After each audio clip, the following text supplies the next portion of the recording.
Hello नमस्कार दोस्तों, मेरा नाम है कि उपाध्याय और आप देख रहे हैं गुरुजी आईएएस को।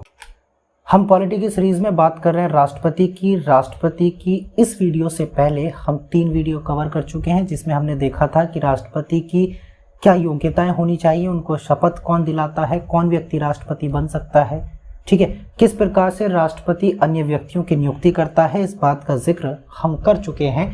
आज हम बात करेंगे राष्ट्रपति की शक्तियां क्या होती हैं और किस प्रकार से उनको शक्तियां प्रदान की जाती हैं। दोस्तों, अगर आपने पुराने वीडियोस हमारे जो राष्ट्रपति के संबंध में हैं वो नहीं देखे हैं 3 वीडियोस, तो वो देख लें। उनसे पहले यानी कि आज जो वीडियो हम कवर कर रहे हैं उससे पहले हम राष्ट्रपति की 3 वीडियो बना चुके हैं, अपलोड कर चुके हैं, आप जाकर यूट्यूब चैनल पर देख सकते हैं। तो आज हम बात करेंगे राष्ट्रपति की शक्तियों के बारे में कि राष्ट्रपति की क्या शक्तियां होती हैं, उनकी क्या पावर होती है। ठीक है, राष्ट्रपति के पास 7 प्रकार की पावर होती हैं, शक्तियां होती है, जिसे हम कहते हैं। पहली कार्यकारी शक्तियां यानी कि एग्जीक्यूटिव पावर्स होती हैं। दूसरी विधायी शक्तियां होती है यानी लेजिस्लेटिव पावर्स। तीसरी वित्तीय शक्तियां। चौथी होती है न्यायिक शक्तियां।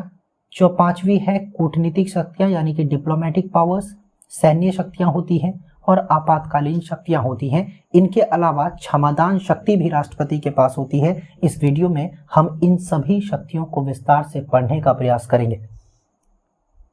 ठीक है, अगर आपको इसकी पीडीएफ चाहिए तो आप मुझे कमेंट बॉक्स में लिख दें, मैं आपको पीडीएफ प्रोवाइड करा दूंगा अपने टेलीग्राम चैनल पर। ठीक है, तो चलिए वीडियो को शुरू करते हैं। पहली शक्ति है राष्ट्रपति की कार्यकारी शक्तियां। देखिए, राष्ट्रपति के पास कार्यपालिका संबंधी कार्य होते हैं। ठीक है, इसका मतलब होता है कि शासन संबंधी जितने भी कार्य होंगे वो राष्ट्रपति के नाम से किए जाएंगे। हमने लास्ट वीडियो में देखा था कि सरकार जो होती है यानी कि राष्ट्र प्रमुख यानी हेड ऑफ द स्टेट और हेड ऑफ द गवर्नमेंट जो होते हैं वो अलग अलग है भारत में। हेड ऑफ द स्टेट यानी पूरे देश का, पूरे राष्ट्र का जो प्रमुख होता है वो प्रेसिडेंट होता है। ठीक है, प्रेसिडेंट होता है। और जो हेड ऑफ द गवर्नमेंट होता है वो व्यक्ति होता है पीएम यानी कि प्रधानमंत्री। आने वाली वीडियो में, इस वीडियो के बाद हम प्रधानमंत्री को ही कवर करेंगे कि प्रधानमंत्री कौन होता है। ठीक है, अब क्या होता है कि यहाँ पर राष्ट्रपति को शक्तियां दी गई हैं, लेकिन यहाँ पर प्रधानमंत्री को शक्तियां नहीं दी गई। लेकिन राष्ट्रपति के पास शक्तियां होने के बावजूद भी राष्ट्रपति अपनी शक्तियों का प्रयोग नहीं कर सकता। वो शक्तियों का प्रयोग किसके माध्यम से करेगा? प्रधानमंत्री के माध्यम से करेगा। सिंपल सा मतलब है कि प्रेसिडेंट के पास पावर तो है लेकिन वो उसका प्रयोग नहीं कर सकता, और प्रधानमंत्री के पास शक्तियां नहीं है फिर भी वो राष्ट्रपति की शक्तियों का प्रयोग कर सकता है। ठीक है, तो इसमें पहला पॉइंट कहा गया है कि सभी शासन संबंधी कार्य जो होंगे यानी सरकार संबंधी जो कार्य होंगे वो उसके नाम से यानी कि राष्ट्रपति के नाम से किए जाएंगे। ठीक है भाई, अगला पॉइंट कहता है कि वह प्रधानमंत्री एवं अन्य मंत्रियों की नियुक्ति करता है। हमने देखा था कि वह प्रधानमंत्री की नियुक्ति करता है और प्रधानमंत्री की सलाह पर ही अन्य मंत्रियों की क्या करता है? नियुक्ति करता है। कौन करेगा? राष्ट्रपति करेगा। और इस प्रकार की शक्तियां उसकी कार्यकारी शक्तियों के अंतर्गत आती हैं, एग्जीक्यूटिव पावर्स के अंदर आती है। वह महान्यायवादी की नियुक्ति करेगा। हमने लास्ट वीडियो में देखा था कि वो महान्यायवादी की नियुक्ति करता है, उसका वेतन भी तय करता है। इसका मतलब यह है कि महान्यायवादी जो होगा, महान्यायवादी का मतलब होता है कि सबसे बड़ा, भारत का सबसे बड़ा विधिक अधिकारी जो होता है उसे महान्यायवादी कहते हैं। इसकी नियुक्ति राष्ट्रपति करते हैं और इसके वेतन का निर्धारण भी कौन करते हैं? राष्ट्रपति करते हैं। कुछ अन्य पद हैं जिन पर नियुक्तियां राष्ट्रपति द्वारा की जाती हैं। हमारा सेकंड वीडियो आप देखेंगे तो उसमें आपको ये पदों पे कौन कौन से पद होते हैं ये आपको मिल जाएगा। जैसे इलेक्शन कमीशन का होता है, यूपीएससी के अध्यक्ष सदस्य होते हैं, महान्यायवादी होते हैं, इस प्रकार के पद होते हैं, संवैधानिक पद होते हैं जिन पर क्या करते हैं? राष्ट्रपति नियुक्तियां करते हैं। इसके अलावा राष्ट्रपति अनुसूचित जाति, जनजाति, अन्य पिछड़े वर्गों के लिए आयोग की नियुक्ति कर सकता है। एक आयोग बना सकता है, कमीशन बना सकता है। किसके लिए? अनुसूचित जाति और जनजातियों के लिए यानी SC/STs के लिए, और ओबीसी के लिए यानी कि अन्य पिछड़े वर्गों के लिए राष्ट्रपति किसी आयोग का गठन कर सकते हैं, उसकी नियुक्ति कर सकते हैं। ठीक है भाई, इसके अलावा केंद्र राज्यों तथा विभिन्न राज्यों के मध्य यानी या तो केंद्र और राज्य या फिर राज्य के मध्य सहयोग के लिए एक अंतर्राज्यीय परिषद का गठन कर सकता है, नियुक्ति कर सकता है। मान लेते हैं सेंटर है और इधर स्टेट है, इन बीच में अगर कोई संबंध एस्टेब्लिश करना हो, सहयोग बनाना हो, तो सेंटर और स्टेट के लिए एक अंतर्राज्यीय परिषद का गठन किया जा सकता है। उसी के साथ साथ अगर स्टेट और प्लस स्टेट यानी एक स्टेट या दो से अधिक स्टेट या कितने भी स्टेट के संबंध अगर सहयोग बनाना हो, उनके बीच में सहयोग बनाना हो, कोऑपरेशन लाना हो, ठीक है, तो उनके लिए क्या किया जा सकता है, अंतर्राज्यीय परिषद का गठन किया जा सकता है, नियुक्ति किया जा सकती है। और कौन करेगा, राष्ट्रपति करेगा। आगे देखते हैं कि वह स्वयं द्वारा नियुक्त प्रशासकों द्वारा, यानी कि वो खुद ऐसे प्रशासकों के नियुक्ति के द्वारा केंद्र शासित राज्यों का प्रशासन सीधे संभालता है। मतलब ये कि राष्ट्र जो केंद्र शासित प्रदेश है भारत में, उन केंद्र शासित प्रदेशों का जो प्रमुख होता है वो राष्ट्रपति द्वारा चुना जाता है।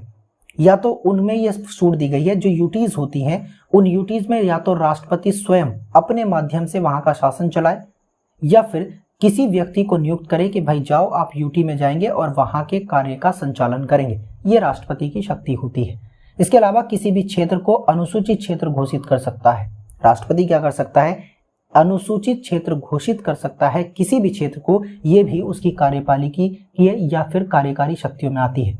इसके अलावा उसे अनुसूचित तथा जनजातीय क्षेत्रों के प्रशासन की शक्तियां प्राप्त हैं, यानी कि जिस क्षेत्र को वो अनुसूचित क्षेत्र घोषित करेगा उस क्षेत्र पर प्रशासन करने की शक्ति राष्ट्रपति के पास होगी कि भाई हम मैनेजमेंट करेंगे, ठीक है, हम प्रशासन करेंगे और हमारी मर्जी से प्रशासन होगा। ये शक्ति किसके पास होती है, राष्ट्रपति के पास होती है। ये थी इसकी कार्यकारी शक्तियां। उसके बाद राष्ट्रपति की विधायी शक्तियां आती हैं, लेजिस्लेटिव पावर्स आती हैं, ठीक है। तो यहां पर क्या हुआ है कि राष्ट्रपति की ऐसी शक्तियां जहां पर वो कानून का निर्माण कर सकता हो, कानून बनवा सकता हो। देखिए अब कानून बनाने में यानी कि विधायी शक्तियों में इसकी कौन कौन सी शक्तियां होती है। पहली तो ये कि वह संसद की बैठक बुला सकता है। क्या कर सकता है, संसद की बैठक बुला सकता है। भाई हमारा मन कर रहा है राष्ट्रपति का, हम क्या करेंगे, एक बैठक बुलाएंगे।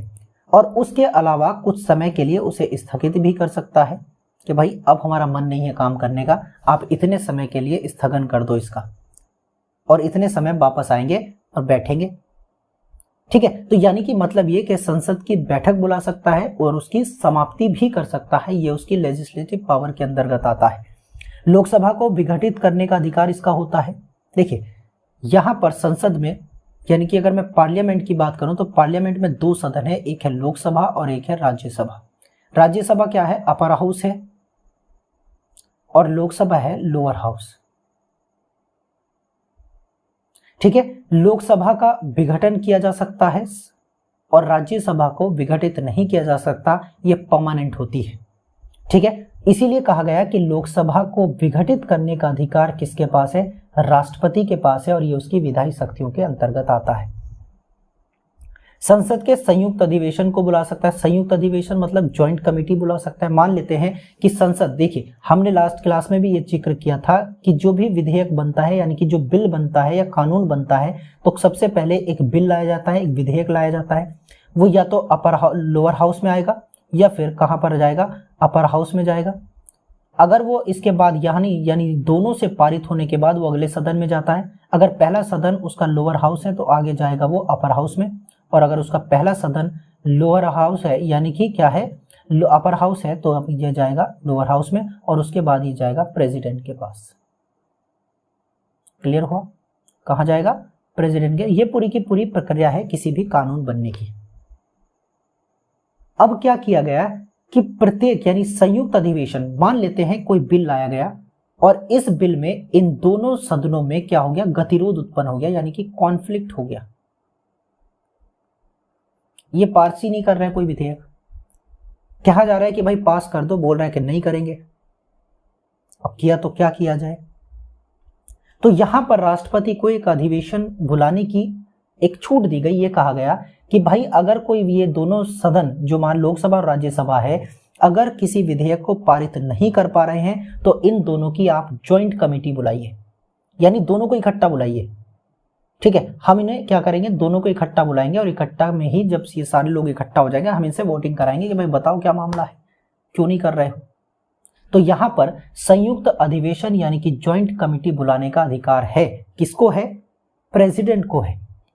क्लियर है। और इसकी अध्यक्षता प्रेसिडेंट नहीं करती है, ध्यान रखिएगा। जो ज्वाइंट कमेटी बनेगी उसकी अध्यक्षता लोकसभा का अध्यक्ष करता है, राष्ट्रपति नहीं करते। राष्ट्रपति का सीधा सा मतलब है राष्ट्रपति सिर्फ संयुक्त अधिवेशन बुलाएंगे, ये उसकी अध्यक्षता नहीं करेंगे, क्योंकि विधायिका का हिस्सा है ही नहीं राष्ट्रपति। सवाल आता है कि भाई राष्ट्रपति क्या विधायिका का हिस्सा है, हम ये तो मानते हैं कि भाई संसद का अभिन्न अंग है राष्ट्रपति, तो क्या विधायिका का अंग होगा? तो सीधा सा मतलब है कि राष्ट्रपति कहीं पर भी विधायिका का हिस्सा नहीं है, वो कार्यपालिका का हिस्सा होते हैं, कार्यपालिका के सदस्य होते हैं, लेकिन वो संसद का अभिन्न भाग होता है, अभिन्न हिस्सा होता है। किस लिए होता है? ये कानून बनने की प्रक्रिया है जो राष्ट्रपति की बिना इच्छा के हो ही नहीं सकती, कोई कानून बन ही नहीं सकता, इसीलिए उसको संसद का एक हिस्सा कहा जाता है। मैं इसको मिटा दूं, उसके बाद थोड़ा सा मैं आपको बताता हूं कि किस प्रकार से क्या मामला है। ठीक है, देखो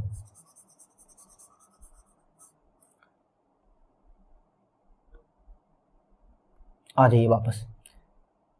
अब क्या होता है कि भाई हम एक ऐसा काम करते हैं कि राष्ट्रपति का जो संयुक्त अधिवेशन है, जो विधायिका है, देखिए संयुक्त अधिवेशन बाद में देखेंगे, पहले विधायिका देखते हैं, यानी कि लेजिस्लेचर।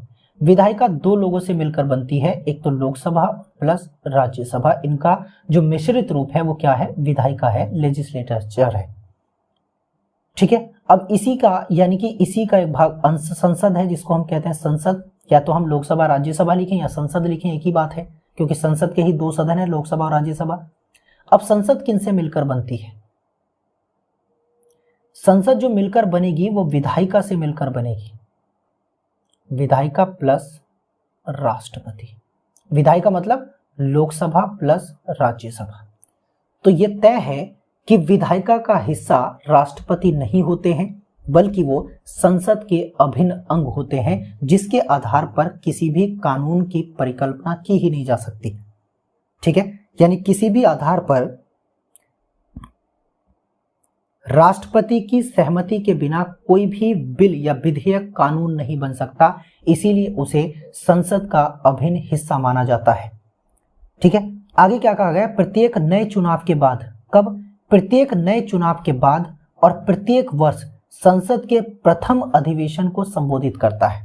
मतलब ये कि जब चुनाव होगा तो उस चुनाव के बाद प्रत्येक वर्ष, यानी कि एक आप ऐसे समझिए कि 5 साल हुए, ठीक है, जैसे 2024 में अभी आने वाले साल में इलेक्शन होने वाला है, तो इलेक्शन को पुरानी लोकसभा को 5 वर्ष पूरे हो जाएंगे। तो जिस दिन 5 वर्ष पूरे होंगे उस दिन राष्ट्रपति क्या करेगा? अधिवेशन देगा, यानी प्रथम अधिवेशन होता है राष्ट्रपति का, आखिरी दिन चुनाव के बाद तुरंत जब नई लोकसभा का गठन होगा तब। ठीक है, यानी कि जब 5 साल के बाद नई लोकसभा का गठन होता है तो राष्ट्रपति उसमें अधिवेशन देते हैं, यानी कि अभिभाषण देते हैं। ठीक है, और उसके साथ साथ प्रत्येक वर्ष जब संसद का प्रथम अधिवेशन होता है, हर वर्ष देखिए आपको पता है कि सत्र होते हैं, सेशन होते हैं, 3 सेशन होते हैं, बजट सत्र होता है, ठीक है, उसके साथ साथ मानसून सेशन या मानसून सत्र होता है और शीतकालीन सत्र होता है। ठीक है, हर साल में जो प्रथम अधिवेशन बैठेगा संसद का, उसको क्या करेंगे? राष्ट्रपति संबोधित करेंगे और अपना अभिभाषण देंगे, या तो नई लोकसभा के गठन पर, और उसी के साथ साथ हर साल हर वर्ष यानी 5 साल में 5 बार राष्ट्रपति अपना अधिवेशन संबोधित करते हैं। किसको? प्रथम अधिवेशन को। क्लियर है? ठीक है, आगे बढ़ते हैं। संसद में लंबित किसी विधेयक या अन्य किसी संबंध में संसद को संदेश भेज सकता है। मतलब यह है कि भाई मान लेते हैं कि कोई विधेयक संसद में पेश हुआ लेकिन उसे पेंडिंग में डाल दिया, पेंडिंग कर दिया। लंबित का मतलब होता है पेंडिंग, पेंडिंग में डाल दिया और उस पर कोई सुनवाई ही नहीं हो रही है, तो अन्य किसी संबंध में राष्ट्रपति संसद को संदेश भेज सकते हैं कि भाई आपके पास फला नाम का क्या है, एक बिल है, उस पर आप चर्चा क्यों नहीं कर रहे हैं। अब राष्ट्रपति ने ऐसा बोला तो संसद एक्शन में आएगी कि भाई चलो इसे देख लेते हैं कि क्या मामला है। अब संसद उस पर क्या करेगी? विचार करेगी, और विचार करने के बाद उसे पारित करने के बाद प्रेसिडेंट के पास भेजेगी कि लो सर ये रहा आपका विधेयक जिस पर आपने संदेश भेजा था हमको। आगे कहा गया कि लोकसभा के अध्यक्ष व उपाध्यक्ष दोनों के पद रिक्त होने पर, यानी कि लोकसभा का अगर अध्यक्ष और उपाध्यक्ष दोनों ही पद रिक्त हो जाएं, यानी खाली हों। देखिए एक बात तो यह है कि अगर अध्यक्ष का पद खाली है तो उपाध्यक्ष उसकी सीट ले सकता है, लेकिन अध्यक्ष के साथ साथ उपाध्यक्ष भी छुट्टी पर हों तो दोनों पद रिक्त हो जाएंगे। तो उस कंडीशन में राष्ट्रपति को अधिकार है कि लोकसभा में से ही किसी भी सदस्य को सदन की अध्यक्षता सौंप सकता है कि भाई जब तक अध्यक्ष और उपाध्यक्ष नहीं आते हैं तब तक, मान लेते हैं ए नाम का कोई व्यक्ति है, उनको ये कहा कि भाई आप क्या करेंगे, आप आज से जब तक कोई अध्यक्ष नहीं आ जाते, छुट्टी से वापस नहीं आ जाते, तब तक आप लोकसभा की कमान संभालेंगे और उसकी अध्यक्षता करेंगे। यही मामला राज्यसभा के केस में भी होता है। ठीक है। राज्यसभा के अगर सभापति और उपसभापति छुट्टी पर हो तो उस कंडीशन में राज्यसभा के ही किसी सदस्य को सभापति बनाया जाता है। देखिए, अध्यक्ष और उपाध्यक्ष लोकसभा में होते हैं और सभापति और उपसभापति राज्यसभा में होते हैं। राज्यसभा के सभापति उपराष्ट्रपति होते हैं। उपराष्ट्रपति का वीडियो हम डाल चुके हैं पहले से ही, मैं और कमेंट में दे दूंगा और पिन कर दो, आई बॉक्स में दे दूंगा, तो वहां पर आप क्लिक करके पढ़ लीजिएगा, देख लीजिएगा। आगे कहा गया कि राज्यसभा में 12 सदस्यों को राष्ट्रपति क्या करते हैं, मनोनीत करते हैं, नॉमिनेट करते हैं। कितने सदस्य, 12 सदस्यों को, ठीक है। इसके अलावा कहा गया कि वह चुनाव आयोग से परामर्श कर संसद के सदस्यों की निरता यानी योग्यता के प्रश्न पर निर्णय ले सकता है। यानी कि अगर चुनाव आयोग से परामर्श करेगा और यह तय करेगा कि संसद के जो सदस्य हैं क्या उनको किस आधार पर अयोग्य ठहराया जा सकता है, ठीक है, या उनकी योग्यता पर प्रश्न चिन्ह लगाया जा सकता है कि नहीं लगाया जा सकता, और लगाया जाएगा तो किन निर्णयों पर लगाया जाएगा। ये सारी की सारी कंडीशंस चुनाव आयोग से परामर्श करने के बाद ही राष्ट्रपति तय करता है। आगे कहा गया कि भारत की संचित निधि से खर्च संबंधी विधेयक, राज्यों की सीमा में परिवर्तन, नए राज्यों के निर्माण संबंधी विधेयक, धन विधेयक, संशोधन विधेयक राष्ट्रपति की पूर्व अनुमति से ही पेश किए जा सकते हैं।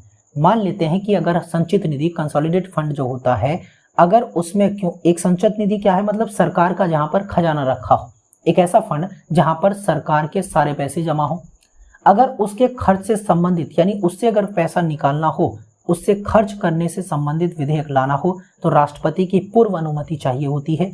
राज्यों की सीमा में परिवर्तन करना हो या नए राज्यों का निर्माण करना हो, अगर इन दोनों से संबंधित भी कोई विधेयक लाया जाता है तो राष्ट्रपति की पूर्व अनुमति से लाया जाएगा। धन विधेयक भी राष्ट्रपति की पूर्व अनुमति से ही लाया जाता है। इसके अलावा यह है कि किसी विधेयक को राष्ट्रपति के पास भेजा जाता है तो उसके पास कुछ विकल्प होते हैं, ठीक है। मान लेते हैं कि लोकसभा ने भी पारित करके, राज्यसभा ने भी पारित करके ये विधेयक किसके पास भेजा, प्रेसिडेंट के पास भेजा, तो प्रेसिडेंट के पास 2-3 पावर होती हैं। पहला तो ये कि वो उसे अपनी सहमति दे दे, यानी कि जो बिल राष्ट्रपति के पास आया है कानून बनने के लिए, उस पर अपने सिग्नेचर करके उसे कानून बना दे, या फिर उस स्वीकृति यानी अपनी सहमति को अपने पास रख ले। मतलब ये कि ना तो उस पर सहमति दे ना ही असहमति दे, तो उसे ना तो उस, देखो बिल क्या है, ना तो अगर राष्ट्रपति किसी बिल पर अगर सिग्नेचर कर देते हैं तो वो कानून बन जाता है। मामला यह है कि अगर राष्ट्रपति उस बिल पर सिग्नेचर ही ना करें, अपनी सहमति ना दें, तो कानून नहीं बनेगा। और उसे सुरक्षित यानी कि अगर असहमत भी ना करें तो वो बिल ऐसा का वैसा रहेगा। इसका मतलब ये है, कंडीशन ये है कि राष्ट्रपति या तो उसे सहमति दे, अगर नहीं देता है तो इस सहमति को सुरक्षित रख ले, ना तो उसे खारिज करे और ना ही उसे कानून बनाए। तो इसे कहते हैं अपनी स्वीकृति सुरक्षित रख लेना। आगे कहा गया कि विधेयक को पुनर्विचार के लिए संसद को वापस लौटा सकता है। मान लो ये विधेयक जो राष्ट्रपति के पास आया था, राष्ट्रपति ने उसे पढ़ा और ये तय किया कि भाई इसमें जो 4 नंबर का पॉइंट है ना, मेरे को इसमें मजा नहीं आ रहा है, या तो ये संविधान का उल्लंघन कर रहा है या किसी के अधिकारों को वायलेट कर रहा है। तो हम इस कंडीशन में क्या करेंगे कि संसद को इसे पुनर्विचार के लिए वापस भेज सकते हैं। इसे क्या करेगा कि भाई विचार कर लेगा, ये हम बता देते हैं कि इसको इंडिकेट कर देते हैं, हाईलाइट कर देते हैं कि भाई इसको बदलने का प्रयास करें, ठीक है। संसद ने दोबारा विचार किया और संसद ये पाती कि चलो बदल देना चाहिए, यार क्या बात है, वाकई ये अधिकार संविधान का उल्लंघन कर रहा है, तो बदल दिया। तो राष्ट्रपति उस पर अपनी सहमति दे देंगे। अगर मान लेते हैं कि विधायिका को ये लगे, यानी संसद को ये लगे कि यार बिल्कुल सही है हमारे हिसाब से, हम इसमें कुछ नहीं बदलेंगे, और बिना बदलाव किए ही राष्ट्रपति के पास दोबारा वापस भेज दे कि भाई आप इसे सहमति दें अपनी, तो उस कंडीशन में राष्ट्रपति अपनी वीटो शक्ति का प्रयोग नहीं कर सकता। राष्ट्रपति उस पर सहमति देने के लिए बाध्य है। मान लेते हैं कि पहला विधेयक है, ये बिल है, दोबारा समझते हैं एग्जाम्पल के साथ। बिल है, लोकसभा ने पारित किया, राज्यसभा ने पारित किया, गया प्रेसिडेंट के पास।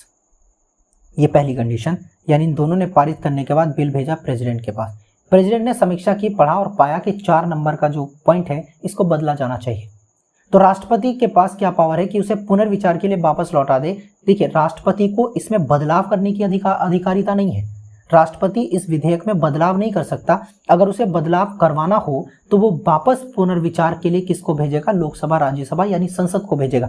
तो उसी कंडीशन में इसे लगा कि 4 नंबर का पॉइंट बदला जाना चाहिए, वो खुद तो बदल नहीं सकता, इसे बदलने के लिए उसने संसद को भेजा और संसद ने ये पाया कि भाई हमारे हिसाब से ये जो पॉइंट है बिल्कुल ठीक है, हम इसे बदलेंगे नहीं, बिल्कुल ठीक है। और बिना बदलाव किए ही ये दोबारा राष्ट्रपति को भेज देती है। दोबारा, पहली बार में तो राष्ट्रपति ने इसे पुनर्विचार के लिए भेज दिया, लेकिन पुनर्विचार करने के बाद जब राष्ट्रपति के पास इस विधेयक को दोबारा भेजा गया तो राष्ट्रपति इस पर अपनी सहमति देने के लिए बाध्य होते हैं। क्या होते हैं? अपनी सहमति देने के लिए बाध्य होते हैं। वो किसी भी प्रकार से इस पर अपनी वीटो शक्ति का प्रयोग नहीं कर सकता। क्लियर है? आगे बढ़ते हैं। आगे ये कहा गया कि राज्य विधायिका, यानी राज्य की जो विधायिका, देखिए हमने बात की केंद्र की विधायिका की, अब राज्य की विधायिका द्वारा किसी विधेयक को राष्ट्रपति के पास भेजा जाता है तो उसके पास क्या अधिकार होंगे? हमने 3 अधिकार देखे थे कि या तो अपनी स्वीकृति दे दे, अपनी स्वीकृति सुरक्षित रख ले, या फिर उसे पुनर्विचार के लिए वापस संसद को भेज दे। अब मामला राज्य विधायिका का है, विधानमंडल का है, ठीक है, जो राज्य के लिए कानून बनाती है। तो इसमें बीच में किसको लाना पड़ेगा? राज्यपाल को लाना पड़ेगा, क्योंकि राज्यपाल राज्य का प्रमुख है। जिस प्रकार राष्ट्रपति राष्ट्र का प्रमुख है, उसी प्रकार राज्यपाल राज्य का प्रमुख है। ठीक है, तो क्या कहा गया कि राष्ट्रपति उसे अपनी स्वीकृति दे देता है। मान लेते हैं कि राज्य, जैसे हमने देखा कि लोकसभा राज्यसभा से पारित होने के बाद विधेयक राष्ट्रपति के पास जाता है, उसी कंडीशन में राज्य में अगर राज्य की विधायिका या विधानमंडल कानून बनाएगी तो वो सदन से पारित होने के बाद कहां पर जाएगा? राज्यपाल के पास जाएगा। और ये जो शक्तियां हैं, ये जो हम बता रहे हैं, राज्यपाल के पास भी हैं और राष्ट्रपति के पास भी हैं। तो राष्ट्रपति क्या करेगा? अगर कोई राज्यपाल किसी विधेयक को राष्ट्रपति की सुरक्षा के लिए या उसकी अनुमति के लिए रखता है तो राष्ट्रपति उस पर अपनी स्वीकृति दे सकते हैं, अपनी स्वीकृति को सुरक्षित रख सकते हैं, या राज्यपाल को ये निर्देश दे सकते हैं कि भाई इस विधेयक में जो पॉइंट, हम 4 नंबर ही लेते हैं, 4 नंबर का जो पॉइंट है उसमें क्या है कि मुझे कुछ गड़बड़ी लग रही है 4 नंबर के पॉइंट में। आप विधानमंडल से बोलो या राज्य की विधायिका से बोलो कि इसमें बदलाव करे, तो राज्यपाल को निर्देश दे सकता है राष्ट्रपति कि वह विधेयक को पुनर्विचार के लिए विधायिका को वापस लौटा दे। ठीक है, अब कंडीशन ये है कि जब ये विधायिका राष्ट्रपति को दोबारा पुनर्विचार करके दोबारा संशोधन करके उस विधेयक में या बिना संशोधन के राष्ट्रपति के पास भेजती है, तो अगर मामला केंद्र सरकार का है, संसद का है, तो राष्ट्रपति उस पर सहमति देने के लिए बाध्य होते हैं। लेकिन अगर मामला राज्य विधायिका का है तो राष्ट्रपति इस पर दोबारा मामले में अपनी सहमति देने के लिए बाध्य नहीं होते। तो नोट में कहा गया कि यदि या राज्य विधायिका विधेयक को पुनः राष्ट्रपति की सहमति के लिए भेजती है, यानी कि सीधा सा सिंपल सा मतलब है कि यदि राज्य की विधायिका विधेयक को पुनः राष्ट्रपति की सहमति के लिए भेजती है तो राष्ट्रपति अपनी स्वीकृति देने के लिए उस पर बाध्य नहीं है। वो चाहते हैं कि वो अपने पास रख ले। लेकिन केंद्र के मामले में ऐसा नहीं है। केंद्र के मामले में अगर दोबारा संसद ने वही बिल वापस भेज दिया बदलाव करके या बिना बदलाव के, तो राष्ट्रपति उस पर सहमति देने के लिए बाध्य है। लेकिन राज्य के मामले में नहीं है। समझ रहे हैं? अगला क्या कहा गया कि संसद के सत्रावसान यानी सेशन की समाप्ति की अवधि में राष्ट्रपति अध्यादेश जारी कर सकता है, यानी ऑर्डिनेंस जारी कर सकता है, ऑर्डिनेंस पास कर सकता है। और अध्यादेश क्या होता है? अध्या का मतलब होता है अध्यक्ष द्वारा दिया गया आदेश। तो राष्ट्र का अध्यक्ष कौन है? राष्ट्रपति है। तो राष्ट्रपति के द्वारा दिया गया जो भी आदेश होगा वो अध्यादेश कहलाता है। अध्यादेश को जब राष्ट्रपति अध्यादेश जारी करते हैं तो वो 2-3 कंडीशंस होती हैं कि राष्ट्रपति करे। पहली कंडीशन जो महत्वपूर्ण है वो ये है कि संसद के किसी सदन या दोनों सदनों का सत्र में ना होना, सेशन में ना होना। यानी अगर वो काम कर रहे हैं तो फिर राष्ट्रपति अध्यादेश जारी नहीं कर सकता। अगर मान लेते हैं कि कोई सत्र है और सत्र की समाप्ति है, यानी सत्र समाप्त हो रखा है, अब सवाल यहाँ तक, यानी यहाँ समाप्त हुआ और यहाँ शुरू होगा, लेकिन इस बीच में अगर हमें कोई कमी लगे या हमें ये जरूरत पड़े कि भाई इसमें कोई ऐसी कंडीशन है जिसकी वजह से कानून का निर्माण करना जरूरी है, तो इस समय के लिए राष्ट्रपति अध्यादेश जारी कर सकते हैं। ठीक है, यानी ऑर्डिनेंस जारी कर सकते हैं, अध्यक्ष का आदेश जारी कर सकते हैं। ठीक है, आगे राष्ट्रपति की वित्तीय शक्तियों का जिक्र है कि भाई राष्ट्रपति की फाइनेंशियल पावर क्या होती है। तो इसमें देखें तो राष्ट्रपति की वित्तीय शक्तियों को, तो धन विधेयक को राष्ट्रपति की पूर्वानुमति से ही पेश किया जा सकता है। हमने अभी थोड़ी देर पहले जिक्र किया था इस बात का कि अगर धन विधेयक यानी कि मनी बिल अगर संसद में पेश करना हो तो उससे पहले, पेश करने से पहले राष्ट्रपति की अनुमति या सहमति लेनी होगी, तभी वो पेश किया जा सकता है। आगे देखें कि राष्ट्रपति भारत की आकस्मिक निधि कंटिंजेंसी फंड जिसको कहा जाता है कि राष्ट्रपति भारत की आकस्मिक निधि का प्रयोग अप्रत्याशित स्थिति यानी कि अनप्रिडिक्टेबल स्थिति जो परिस्थितियां हैं उनके लिए कर सकता है। यानी कि मान ले आकस्मिक निधि का मतलब है कि ऐसी निधि, ऐसा फंड जिसमें से तब खर्च किया जाना होगा जब कोई आकस्मिक यानी ऐसी कोई अचानक हो गई घटना हो, जैसे कोई बाढ़ आ गई हो, कोई भूकंप आ गया और उसमें लोगों की हानि हो गई हो, तो उस कंडीशन में जिसको प्रत्याशित नहीं किया गया है उन परिस्थितियों के लिए आकस्मिक निधि से खर्च करने के राष्ट्रपति के पास अधिकार होगा। ठीक है। उसके साथ कहा गया है कि बजट यानी कि जो वार्षिक वित्तीय विवरण है उसको संसद के समक्ष रखवाता है और रखता कौन है? वित्त मंत्री रखते हैं, केंद्रीय वित्त मंत्री रखते हैं। बस देखिए एक चीज और याद रखिएगा कि बजट शब्द का जिक्र कहीं भी संविधान में नहीं है। क्लियर है। आगे ये कहा गया है कोई भी अनुदान, ये अनुदान है, अनुदान हो गया, ये क्या है? अनुदान है। ठीक है।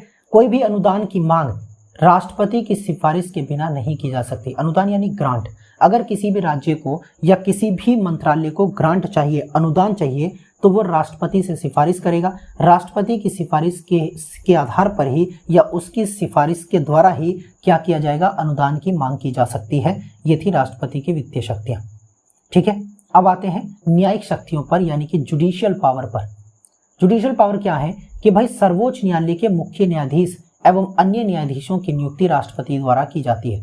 यानी कि सुप्रीम कोर्ट के मुख्य न्यायाधीश, सुप्रीम कोर्ट के अन्य न्यायाधीश की नियुक्ति कौन करता है? प्रेसिडेंट करता है। उसी के साथ साथ उच्च न्यायालय यानी कि जो हाई कोर्ट्स हैं उनके न्यायाधीशों की नियुक्ति भी कौन करता है? राष्ट्रपति करता है। इसके अलावा सर्वोच्च न्यायालय से कानूनी सलाह ले सकता है। यानी कि अगर राष्ट्रपति को लगे कि भाई हमें कोई कानूनी सलाह चाहिए, मान लेते कोई ऐसा मुद्दा है जिस पर यह तय होता है कि सुप्रीम कोर्ट से सलाह ले लेनी चाहिए, यार किया जाए कि नहीं किया जाए। जैसे मान लेते हैं क्या किया जाता है, किसी ने कोई क्राइम किया है और क्राइम करके वो जेल में मतलब उस पर क्राइम लागू हो गया, सिद्ध होने के लिए अदालत में मामला चल रहा है, तो वो किसकी सलाह लेता है? वकील की सलाह ले। वकील को अपॉइंट करता है कि यार मुझे बचा लो किसी तरह, मुझे ऐसे पैतरे बताओ जिससे मैं क्या कर पाऊं कि इस मामले से निकल पाऊं बाहर। ठीक है। इसी प्रकार से सर्वोच्च न्यायालय से कानूनी सलाह ले सकता है कौन? राष्ट्रपति। लेकिन राष्ट्रपति इसकी सलाह यानी सुप्रीम कोर्ट की सलाह मानने के लिए बाध्यकारी नहीं है। ठीक है। ये नहीं हो सकता, सुप्रीम कोर्ट ये नहीं कह सकता कि भाई आपने हमसे सलाह ली तो आपको तो माननी ही पड़ेगी, कोई चारा नहीं है। इस कंडीशन में ऐसा नहीं हो सकता। राष्ट्रपति अगर आपसे कोई सलाह मांग रहा है तो सलाह को मानना ना मानना राष्ट्रपति के अधिकार क्षेत्र में आता है, उसकी विवेकाधीन शक्ति है। भाई आप मुझे कोई सलाह देंगे, मान लो मैंने आपसे कोई सलाह मांगी कि भाई मुझे आगे पढ़ाई में क्या करना चाहिए, तो आपने कहा कि भाई बीकॉम कर लो, बेहतर है, अकाउंटिंग में चले जाना, सीए बन जाना। दूसरे व्यक्ति से पूछा, उसने कहा कि नहीं यार तुम एक काम करो, बीए एलएलबी कर लो, खत्म करो मामला। दो व्यक्तियों से मैंने सलाह ली और ये दोनों जज हैं या कोई भी ऐसे अपने अपने महारथी हैं अपने टाइम पीरियड के, लेकिन इन दोनों की सलाह को मानना मेरी इच्छा पर डिपेंड करता है कि मैं एलएलबी करूं, बीकॉम करूं या मैं बीटेक करूं, मेरी इच्छा की बात है। क्या पता मैं इन दोनों में से ही कोई ना करूं। तो उसी प्रकार से राष्ट्रपति को दी गई सलाह, सुप्रीम कोर्ट के द्वारा जो दी गई सलाह है, उसको मानना ना मानना राष्ट्रपति की इच्छा पर निर्भर करता है, वो बाध्यकारी नहीं है। आगे कहा गया कि दोष सिद्ध व्यक्ति यानी ऐसा कोई व्यक्ति जिस पर अपराध सिद्ध हो गया हो, उसको अनुच्छेद 72 के तहत क्षमा अर्थात दंड का निलंबन, प्राण दंड का स्थगन, राहत और माफी प्रदान कर सकता है। मतलब ये आर्टिकल 72 में राष्ट्रपति की क्षमादान शक्तियों का जिक्र है। इसी वीडियो में आगे हम इस पर चर्चा करेंगे कि आर्टिकल 32 जो क्षमादान शक्तियां हैं, पार्डनिंग पावर्स है राष्ट्रपति की, उसका प्रयोग वो कैसे करता है और क्या उसका मामला है। उससे पहले हम देखते हैं सैन्य न्यायालय को, सैन्य शक्तियों को यानी मिलिट्री पावर्स को, राष्ट्रपति की सैन्य शक्तियां क्या है। पहली तो ये कि भारत की जो सेना है उसका सर्वोच्च सेनापति कौन होता है? राष्ट्रपति होता है। सवाल आए कि भाई भारतीय सेना का सर्वोच्च सेनापति कौन है, तो वो है राष्ट्रपति यानी प्रेसिडेंट।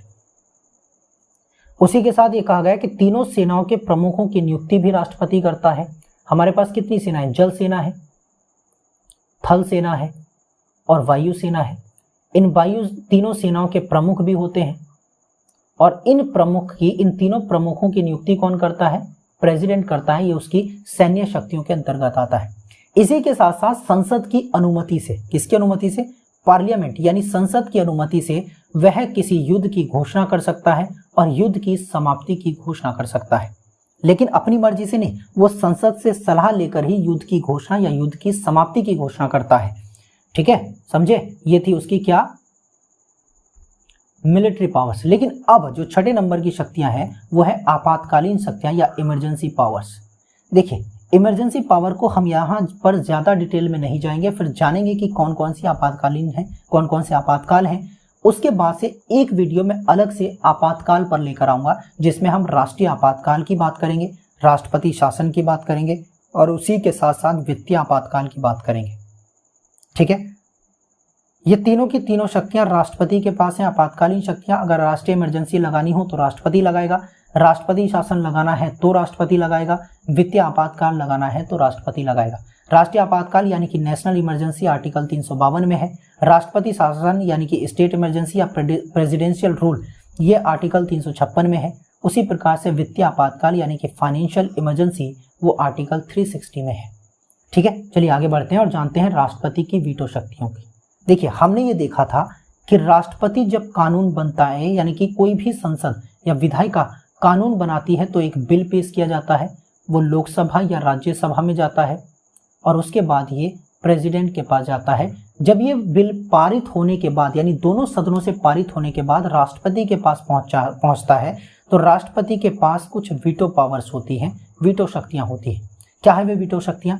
आर्टिकल 111 में वीटो शक्तियों का जिक्र किया गया है और ये कहा गया है कि राष्ट्रपति के पास 3 विकल्प होते हैं। पहला कौन सा? कि वह अपनी सहमति दे सकता है, हमने अभी थोड़ी देर पहले जिक्र किया था, अपनी सहमति दे सकता है, अपनी सहमति को सुरक्षित रख सकता है या विधेयक को पुनर्विचार के लिए वापस लौटा सकता है। किसको? संसद को। इन शक्तियों का जिक्र हमने किया है, लेकिन अभी आगे बढ़ते हुए देखते हैं कि इनका मामला क्या है। सामान्यतः सभी देशों में कार्यपालिका के प्रमुख को, यानी कि राष्ट्रपति, ये कार्यपालिका का जो प्रमुख होगा उसको यह शक्ति दी गई है कि वह 2 कारणों से इनका प्रयोग कर सकता है। यानी 2 कारणों से ये शक्तियां दी गई हैं। पहली तो ये शक्ति कि भाई मान लेते हैं कि विधायिका कोई कानून बना रही है, लेकिन वो कानून ऐसा है जो संविधान की मूल भावना या संविधान के प्रावधानों के विपरीत हो, उसके खिलाफ हो। और अगर कोई कानून संविधान के खिलाफ बनाया जा रहा है तो उस कानून को रोकने की शक्ति में राष्ट्रपति के आते हैं बीच में, और उसको रोकने की शक्ति किसके पास है? राष्ट्रपति के पास है। उसी के आधार पर दूसरा यह है कि यदि विधायिका कानून के पक्षों पर पर्याप्त चर्चा नहीं करती है या विधेयक में जो चीजें लिखी गई हैं उन पर बेहतरीन यानी पर्याप्त चर्चा नहीं कर पाती और जल्दबाजी में किसी विधेयक को पारित कर देती है, तो उसे रोकने के लिए भी उसे सुधारा जा सकता है। पहला तो ये कि यदि विधायिका ऐसा कानून बना रही हो जो संविधान की मूल भावना के विपरीत हो तो उसे रोका जा सकता है। इस प्रकार से राष्ट्रपति को ये शक्तियां दी गई है।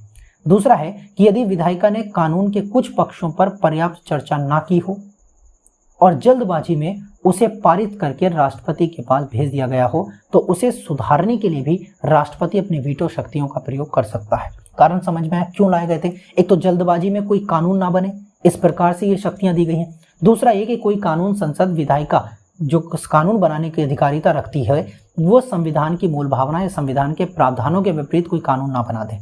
इस प्रकार से राष्ट्रपति को ये शक्तियां दी गई हैं। आगे कहा गया है कि पूरे विश्व में 4 प्रकार की वीटो शक्तियां होती हैं। देखो, वीटो टाइप जो वीटो पावर होती है उसके 4 टाइप होते हैं, 4 प्रकार की वीटो पावर होती है। पहली तो अत्यांतिक वीटो यानी कि एब्सोल्यूट वीटो है, दूसरी विशेषित वीटो यानी कि क्वालिफाइड वीटो है, और तीसरी है निलंबनकारी वीटो यानी सस्पेंसिव वीटो, और चौथी है पॉकेट वीटो यानी कि पॉकेट, जिसको जेवी वीटो भी कहा जाता है।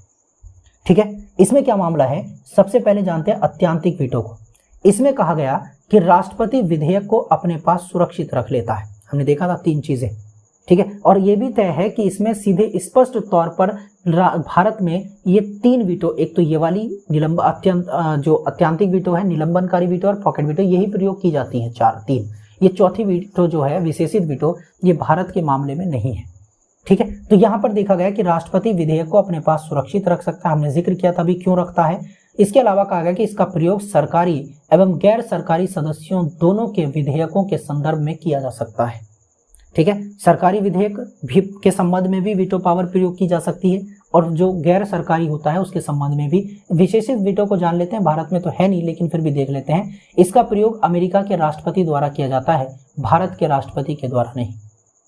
कोई भी वीटो विशेषित तब होती है जब विधायिका द्वारा उच्च बहुमत से किसी प्रस्ताव या बिल को निरस्त कर दे। मतलब ये एक कानून चल रहा है, मान लेते हैं कि ये कोई कानून है, लेकिन अगर संसद इसे यानी इससे बड़े बहुमत से, यानी कि मान लेते हैं कि 100 के बहुमत से पारित हुआ था, और अब क्या मामला है कि अब जो संसद है उसे 150 के बहुमत से लाकर इस कानून को समाप्त कर सकती है। ये तभी यूज होती है इस मामले में विशेषित वीटो, राष्ट्रपति का ऐसा प्रयोग, कि ऐसा ना हो कि बड़े कानून को लाकर छोटे कानून को समाप्त कर दिया जाए, ऐसा नहीं होना चाहिए।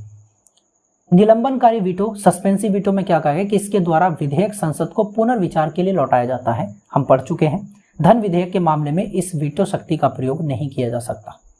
आगे पॉकेट वीटो क्या है कि जब विधेयक पर राष्ट्रपति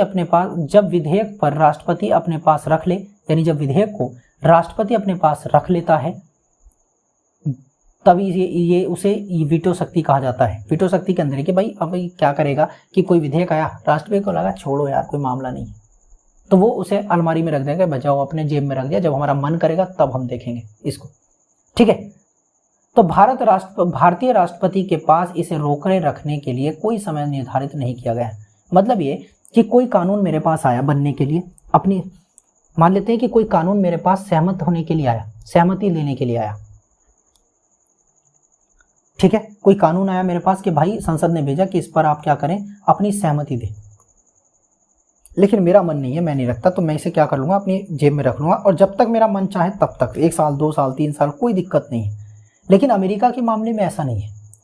अगर अमेरिका के राष्ट्रपति पॉकेट वीटो का प्रयोग कर रहे हैं तो वो मैक्सिमम 10 दिनों तक कर सकते हैं, ठीक है। किसी भी विधेयक को अगर अमेरिकी राष्ट्रपति किसी भी विधेयक पर वीटो शक्ति का प्रयोग करता है तो वो केवल उसे 10 दिन तक रख सकता है, लेकिन भारत के राष्ट्रपति के पास समयावधि का कोई भी प्रावधान नहीं है, वो जब तक चाहे तब तक ऐसा कर सकता है, ठीक है। आगे कहा गया कि राज्य विधायिका के संदर्भ में राष्ट्रपति की वीटो शक्तियां क्या है। जैसे हमने विधेयक के संबंध में देखा था, कानून बनने के संबंध में राज्य विधायिका अगर कानून बनाकर राष्ट्रपति को भेजती है तो उसके संबंध में क्या उसके पास अधिकार हैं, और यहाँ पर कहा गया कि राज्य विधायिका के संदर्भ में राष्ट्रपति की वीटो शक्तियां क्या है। दोनों ही की चीजें लगभग सेम है।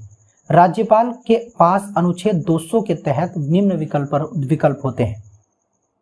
राज्यपाल की बात हो रही है, ठीक है। पहले हम किसकी बात कर रहे हैं, राज्यपाल की बात कर रहे हैं, ठीक है। तो राज्यपाल क्या कर सकता है, अपनी सहमति दे सकता है। क्या कर सकता है, अपनी सहमति दे सकता है। एक सेकंड, अपनी सहमति सुरक्षित रख सकता है, विधेयक को पुनर्विचार के लिए वापस देख सकता है, या फिर विधेयक को राष्ट्रपति के विचाराधीन रख सकता है, ठीक है। डायरेक्ट राज्य की विधायिका डायरेक्ट तो राष्ट्रपति को नहीं भेजेगी कानून ना, उसमें हमने ये भी देखा था कि बीच में किसको लाना पड़ेगा, राज्यपाल को लाना पड़ेगा। तो इसीलिए राज्यपाल अगर चाहे तो विधेयक को राष्ट्रपति के विचाराधीन आरक्षित रख सकता है, और ये कह सकता है कि भाई राष्ट्रपति साहब आप ये लो विधेयक, इस पर अपनी सहमति दो यार, हमें बड़ी जरूरत है, ठीक है। आगे कहा गया कि किसी भी मामले में क्या हो सकता है कि राज्य विधेयक पर राष्ट्रपति, देखिए राज्यपाल को आर्टिकल 200 के तहत ये शक्तियां प्राप्त है, लेकिन राष्ट्रपति को आर्टिकल 201 के तहत राज्य विधायिका या राज्य विधेयक के संबंध में शक्तियों का विकल्प है। इसमें कहा गया अपनी सहमति देना, अपनी सहमति को सुरक्षित रखना, और विधेयक को राज्यपाल के माध्यम से पुनर्विचार के लिए राज्य की विधायिका को वापस लौटाना। हमने ये भी देखा था कि अगर राज्य विधायिका पुनर्विचार के बाद वही विधेयक बदलकर या उसमें बदलाव करके या बिना बदलाव के राष्ट्रपति को भेजती है तो राष्ट्रपति उस पर अपनी सहमति देने के लिए बाध्य नहीं होते, ठीक है भाई। आगे बढ़ते हैं, देखते हैं क्या मामला है। आगे है कि राष्ट्रपति की अध्यादेश जारी करने की शक्ति, आर्टिकल 123। कौन सा आर्टिकल, 123।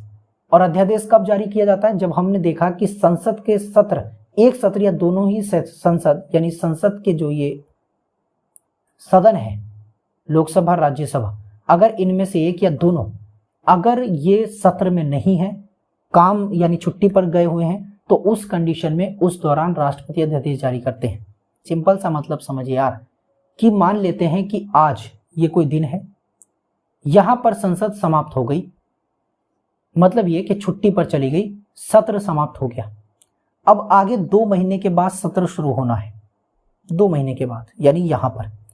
अब इसके जो बीच का ये टाइम पीरियड है, इस बीच के टाइम पीरियड में मानो कोई ऐसी स्थिति आ जाए, मानो कि ऐसी स्थिति आ जाए इस टाइम पीरियड में कि राष्ट्रपति को ये लगे कि कानून बनाना बहुत जरूरी है यार, इतने समय में हम 2 महीने का वेट नहीं कर सकते, तो इस कंडीशन में इस समय के लिए जो राष्ट्रपति कानून बनाया जाएगा उसे ही अध्यादेश कहा जाता है। जारी करेगा कि भाई इतने समय के लिए हम ये अध्यादेश जारी कर रहे हैं। अब मामला क्या है कि अध्यादेश का प्रावधान जो भारत में लिया गया है वो भारत सरकार अधिनियम 1935 से लिया गया है। अनुच्छेद 123 के तहत इसे जारी करने की निम्नलिखित परिस्थितियां होनी चाहिए।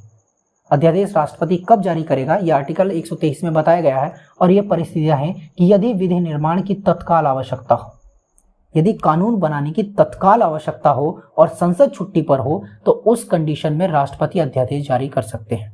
दूसरा ये कि सरकार के समक्ष आकस्मिक परिस्थिति उत्पन्न हो जाए, यानी अनप्रेडिक्टेबल, जैसे हमने देखा था कि बाढ़ का मामला देखा था, आकस्मिक परिस्थितियां, ऐसी परिस्थितियां जिसे किसी ने जिसका विचार ही ना किया हो, ऐसी परिस्थितियों के मामले में अगर अध्यादेश जारी करना हो तो राष्ट्रपति कर सकता है। और तीसरा जो सबसे इंपॉर्टेंट है कि संसद के दोनों सदन या एक सदन सत्र में ना हो, तब राष्ट्रपति क्या कर सकता है, अध्यादेश जारी कर सकता है। ठीक है भाई, आगे बढ़ते हैं। आगे कहा गया कि राष्ट्रपति संघ सूची व संवर्ती सूची के विषय पर अध्यादेश जारी कर सकता है। 3 सूची है, राज्य सूची, संघ सूची और संवर्ती सूची। तो यहां पर कहा गया कि राष्ट्रपति संघ सूची और संवर्ती सूची पर कानून बना सकता है। ठीक है, आगे कहा गया राष्ट्रपति आपात और राष्ट्रीय शासन की स्थिति में राष्ट्रपति राज्य सूची के विषय पर भी कानून बना सकता है, यानी कि अध्यादेश जारी कर सकता है। अगर राष्ट्रीय आपातकाल की भावना हो या राष्ट्रपति शासन लगा हो तो उस कंडीशन में राष्ट्रपति क्या कर सकते हैं, राज्य सूची के विषय पर भी कानून बना सकते हैं। लेकिन साधारण परिस्थितियों में सिर्फ 2 विषयों की, 2 सूची के विषयों पर, संवर्ती और राज्य सूची, संघ सूची के विषय पर कानून बनाया जा सकता है। लेकिन विषम परिस्थितियां हो, राष्ट्रीय आपातकाल जैसी भावना हो या देश में राष्ट्रपति शासन लगा हो तो उस कंडीशन में राष्ट्रपति राज्य सूची के विषय पर भी कानून निर्माण कर सकता है। इसके अध्यादेश को लेकर सुप्रीम कोर्ट ने अलग अलग टाइम पर अलग अलग विचार दिए हैं। 1970 में एक मामला सुप्रीम कोर्ट में जाता है जिसे कपूर केस मामला कहा जाता है। इस मामले में 1970 में सुप्रीम कोर्ट ने कहा कि राष्ट्रपति की आकस्मिक परिस्थिति, कैसी, राष्ट्रपति की आकस्मिक परिस्थिति की संतुष्टि का सद्भाव असद्भाव के आधार पर प्रश्न चिन्ह लगाया जा सकता है। मतलब ये कि हमें ये देखना होगा कि आकस्मिक निधि वाकई जो मामला है, राष्ट्रपति ने जिसका जिक्र किया कि भाई बाढ़ आई थी, तो क्या वाकई बाढ़ आई थी या राष्ट्रपति ने अपनी मर्जी से ये अध्यादेश जारी कर दिया। इस चीज पर प्रश्न सिर्फ इस आधार पर लगाया जा सकता है कि मामला असद्भाव का था, यानी कि राष्ट्रपति ने झूठ बोला है, राष्ट्रपति ने अपनी शक्ति का प्रयोग किया है, अपने क्षेत्राधिकार का मिसयूज किया है कि बिना किसी आकस्मिक परिस्थिति के क्या कर दिया, उसने एक अध्यादेश जारी कर दिया। सुप्रीम कोर्ट ने कहा कि प्रश्न चिन्ह लगाया जा सकता है, और ये कब कहा, 1970 में कहा, कपूर के इस मामले में। देखिए आगे भी और मामले सुप्रीम कोर्ट के समक्ष जाते रहे। 38वां जब संविधान संशोधन किया गया 1975 में, तो उसमें कहा गया कि राष्ट्रपति की संतुष्टि अंतिम होगी, यानी सुप्रीम कोर्ट के फैसले को बदल दिया गया। देखिए 1970 में क्या किया गया था, 1970 में कपूर के इस मामले में सुप्रीम कोर्ट ने ये कहा था कि राष्ट्रपति की जो अध्यादेश जारी करने की शक्ति है उस पर प्रश्न चिन्ह लगाया जा सकता है। लेकिन संविधान में एक संशोधन किया गया कि नहीं, ऐसा नहीं हो सकता। आपने देखा है कि 1971 में इमरजेंसी लगी थी, चल रही थी, पाकिस्तान और भारत का युद्ध हो रहा था 1971 में, और 1971 में ही जब ये बांग्लादेश नया राज्य बना, नया राष्ट्र बना, बांग्लादेश के नाम से पूर्वी पाकिस्तान को बनाया गया, तो उस समय इमरजेंसी लागू थी भारत में। और उसी के चलते आगे चलकर 1975 में क्या कर दिया, इंदिरा गांधी ने इमरजेंसी लगा दी। लेकिन इमरजेंसी लगाने से पहले उसने थोड़ा सा बदलाव किया। बदलाव क्या किया कि 1970 में सुप्रीम कोर्ट ने यह कहा था कि उसकी संतुष्टि पर प्रश्न चिन्ह लगाया जा सकता है। इंदिरा गांधी को लगा कि अगर हम राष्ट्रपति से बोलेंगे कि भाई प्रश्न वो लगाओ, आप राष्ट्रीय मतलब इमरजेंसी घोषित करो या अध्यादेश जारी करो, 1975 में इमरजेंसी लगी हुई है। ठीक है, तो उस कंडीशन में 38वां संविधान संशोधन किया गया 1975 में, और राष्ट्रपति की जो ये संतुष्टि है उस संतुष्टि पे मान्य होगी और न्यायिक समीक्षा से परे होगी, यानी कि न्यायपालिका इसमें इंटरफेयर ही नहीं कर सकती किसी भी तरह। संविधान में लिख दिया गया भाई हमने संशोधन करके, और ये कह दिया 1975 में कि राष्ट्रपति ने अध्यादेश लगाया है तो उसकी संतुष्टि है, उसका विवेकाधिकार है, आप उस पर प्रश्न चिन्ह नहीं लगा सकते और उसे मान्यता होगी इस काम को अध्यादेश जारी करने की, और वो न्यायिक समीक्षा नहीं की जा सकती, यानी कि जुडिशियल रिव्यू नहीं किया जा सकता। कोई भी न्यायपालिका ये नहीं कह सकती कि भाई तुमने हमें बताओ कि तुमने ऐसा क्यों किया है, तुमने जो ये इमरजेंसी लगाई है या तुमने जो अध्यादेश जारी किया है क्यों लगाया है, इमरजेंसी का नहीं मतलब अध्यादेश क्यों जारी किया, हमें बताओ जरा क्या कारण थे। तो राष्ट्रपति किसी को जवाब देने के लिए बाध्य नहीं है। लेकिन उसके बाद से फिर 1944 में एक 44वां संविधान संशोधन किया गया।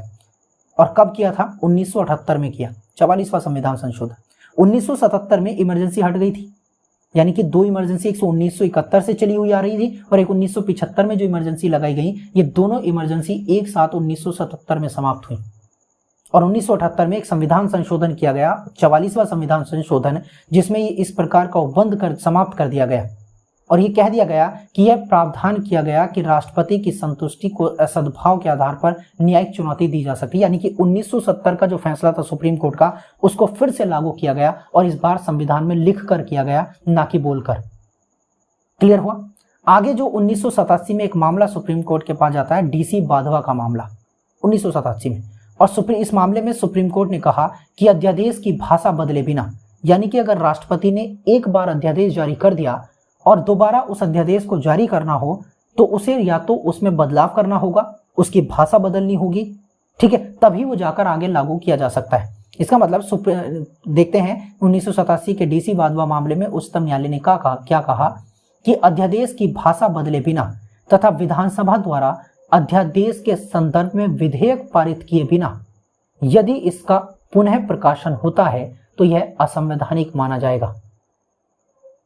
समझे? या तो भाषा बदलो या फिर संसद से क्या करवाएं, आप विधानसभा से क्या करवाएं, विधेयक पारित करवाएं, तभी जाकर इसको पुनः प्रकाशित किया जा सकता है। और अगर इसके बिना किया जाए तो यह असंवैधानिक माना जाएगा, अनकॉन्स्टिट्यूशनल माना जाएगा। समझे? अब आगे ये कहा गया अध्यादेश की अवधि क्या होगी, यानी कि भाई ये अध्यादेश जारी कर तो दिया लेकिन कितने समय तक लागू रहेगा, क्या ये हमेशा के लिए रहेगा या जब अगली बार संसद सत्र में आएगी तब इसको समाप्त कर दिया जाएगा। तो कहा गया कि अध्यादेश संसद की पुनः बैठक होने पर, यानी अध्यादेश संसद की जब दोबारा बैठक होने पर दोनों सदनों के समक्ष इस प्रस्ताव यानी इस अध्यादेश को प्रस्तुत किया जाएगा कि भाई ये बताया जाएगा कि संसद देखो, राष्ट्रपति ने इस अध्यादेश को जारी किया था जब तुम छुट्टी पर थे, अब तुम छुट्टी पर से वापस आए हो तो वह क्योंकि तुम्हारा काम कानून बनाना है तो ये जो अध्यादेश बनाया गया है ये हम आपके सामने रख रहे हैं, ये बताइए कि ये आगे कानून बना रहना चाहिए, अगर बना रहना चाहिए तो आप इसको अपना सहमत करें और सहमत करने के बाद इसको कानून बनाएं, अगर नहीं है तो इसको समाप्त करें।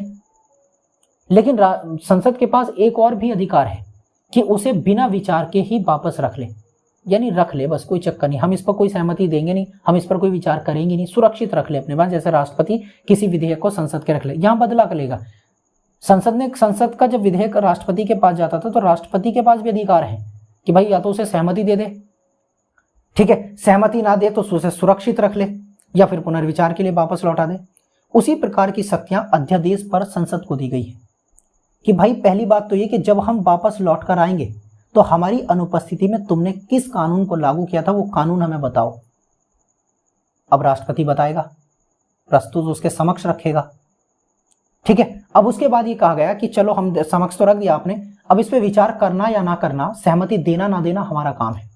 संसद को यह अधिकार है कि इस अध्यादेश को खारिज कर दे, समाप्त कर दे, या फिर खारिज करने के ना करे, अगर खारिज ना करना चाहे तो अपने पास सुरक्षित रख ले, या फिर इसको सहमति दे दे। लेकिन संसद के विधेयक को खारिज करने का अधिकार राष्ट्रपति के पास नहीं है। पुनर्विचार के लिए लौट सकता है लेकिन खारिज नहीं कर सकता, अपने पास रख सकता है लेकिन खारिज शब्द का प्रयोग नहीं हुआ, लेकिन संसद यहां कर सकती है। तो आगे कहा गया कि दोनों सदनों से अध्यादेश पारित होने पर कानून बन सक जाता है। यदि इस अध्यादेश पर दोनों सदन अपना जो सहमति दे दें तो यह कानून बन जाता है, ठीक है। यानी इस अध्यादेश को अगर पारित कर दें दोनों सदन तो कानून बनाया जा सकता है और यह लाइफ टाइम तक बना रहेगा। आगे कहा गया कि यदि संसद इस पर कोई कार्यवाही ना करे, यानी संसद इस पर कोई कार्यवाही ना करे तो संसद की दोबारा बैठक के 6 सप्ताह के बाद अध्यादेश अपने आप समाप्त हो जाता है। हमने देखा कार्यवाही ना करे, अपने पास रख ले कि भाई विचार ही नहीं करेंगे। तो जिस दिन से दोबारा संसद बैठी थी उससे 6 सप्ताह तक ये तो बरकरार रहेगा, लेकिन 6वें सप्ताह के लास्ट दिन में ये ऑटोमेटिकली समाप्त हो जाएगा अध्यादेश। अगले कहा गया कि यदि दोनों सदन इसका अनुमोदन कर दें, निर्मोदन यानी कि समाप्त कर दें, तो यह 6 सप्ताह से पूर्व भी समाप्त हो सकता है। अगर विचार ना करें तो मैक्सिमम 6 सप्ताह, और अगर उस पर विचार करके समाप्त कर दें तो 6 सप्ताह से पहले भी वो समाप्त हो सकता है अध्यादेश।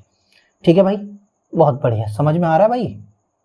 अगर नहीं आ रहा है तो कमेंट कर दें, हम थोड़ा सा और बता देंगे आपको दोबारा। और अगर कोई सवाल हो तो कमेंट बॉक्स में लिख दें, मैं सभी के सवालों का जवाब दूंगा, धीरे धीरे देंगे। ठीक है, राष्ट्रपति वीडियो थोड़ा सा बड़ा हो जाएगा देखिएगा, क्योंकि शक्तियां ज़्यादा हैं, इसीलिए मैंने एक वीडियो में राष्ट्रपति को नहीं रखा है।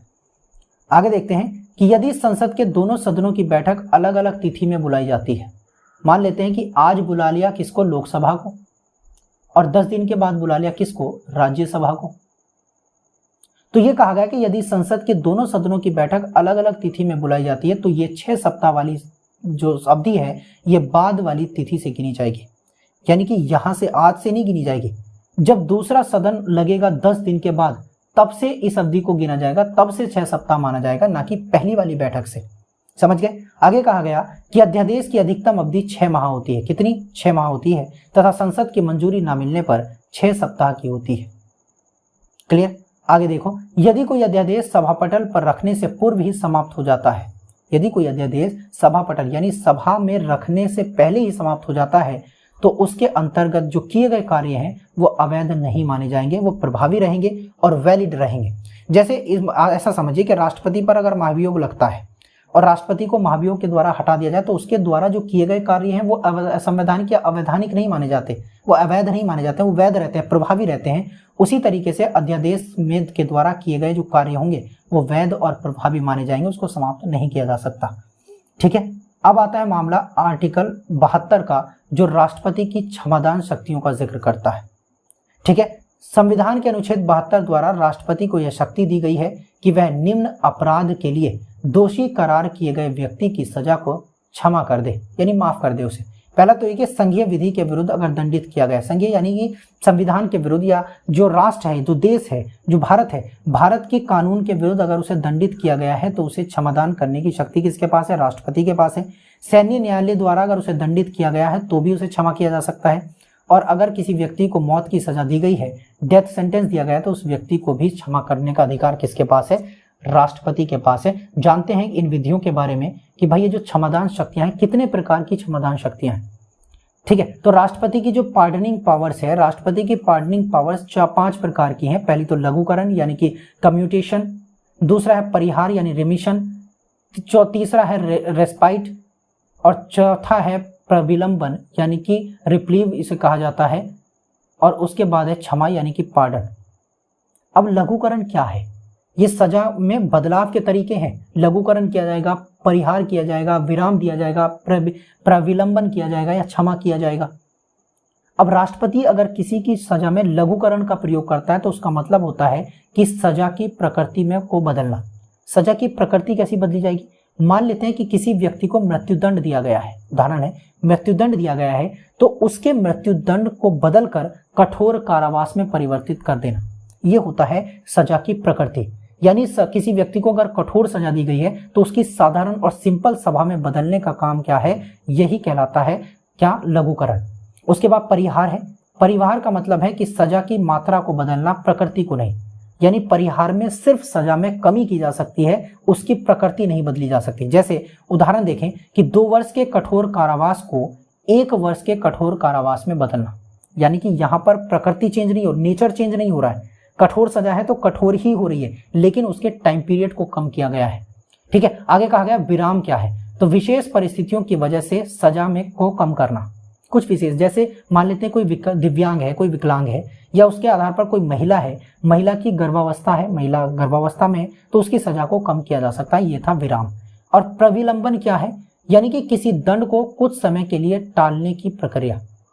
मान लेते हैं किसी व्यक्ति को फांसी की सजा दी गई है, उसकी फांसी को कुछ समय के लिए टालना, ये होता है प्रविलंबन, ये राष्ट्रपति के पास है।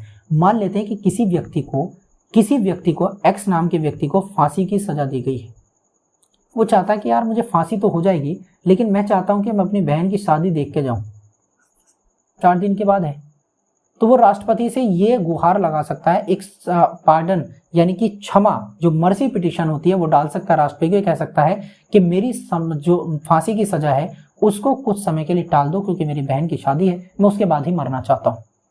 तो उदाहरण देखो कि फांसी के संदर्भ में फांसी को टालने की जो के लिए प्रविलंबन का प्रयोग किया जाता है, राष्ट्रपति करते हैं। उसके अलावा है क्षमा यानी कि पार्डन। इसका मतलब है कि क्षमा यानी कि किसी भी अपराध को, किसी भी सजा को पूर्णतः समाप्त कर देना, उसे घर भेज देना कि बच जाओ, तुम्हें ऐसा करो, तुम्हें माफ कर दिया गया है। ये होती हैं राष्ट्रपति की क्षमादान शक्तियां। दोस्तों हमारा राष्ट्रपति यहाँ पर समाप्त होते हैं। ठीक है, हमारा राष्ट्रपति हमने 4 वीडियो में देखा, ये वीडियो थोड़ा सा बड़ा हो गया, लगभग 45-40 मिनट का वीडियो हो गया होगा। ठीक है, यहाँ पर कोई भी अगर आपका कोई भी सवाल है तो मुझे कमेंट कर दें। ठीक है, यूट्यूब चैनल को सब्सक्राइब कर लें, चैनल को सब्सक्राइब करें, इस वीडियो को शेयर करें। अगर चीज़ें समझ में आ रही हैं तो कमेंट भी करें। ठीक है, उसी तरीके से मिलते हैं अगले वीडियो में। नमस्कार। सब्सक्राइब कीजिए गुरु ज्ञान चैनल को और बेल आइकन दबाइए लेटेस्ट वीडियो सबसे पहले देखने के लिए।